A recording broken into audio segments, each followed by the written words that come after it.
Ceasefire negotiations are underway in Moscow. Top U.S. officials are trying to get Russian President Vladimir Putin on board with a proposal to stop the fighting with Ukraine.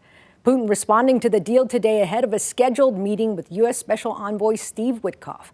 Rena Roy has the latest.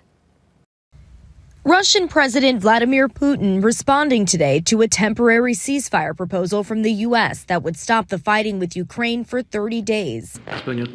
Ukraine has already agreed, and now Putin says he's in favor of the deal, but has questions about how it would work.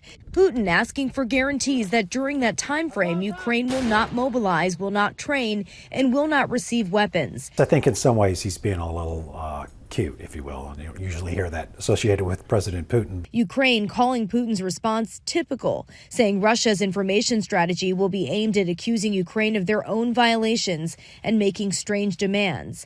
A prisoner exchange, the return of forcibly displaced Ukrainian children, and a commitment to signing the U.S.-Ukraine minerals deal, all part of the proposed agreement.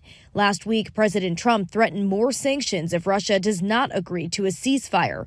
Trump meeting with the Secretary General of NATO today at the White House. A lot of the details of a final agreement have actually been discussed.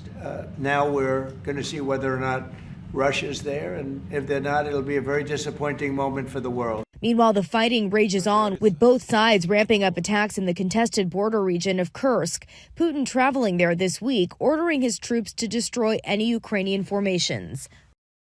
Putin and U.S. Special Envoy Steve Witkoff are scheduled to meet tonight. Russian officials say they'll discuss a possible new strategy. Rena Roy, ABC News, New York.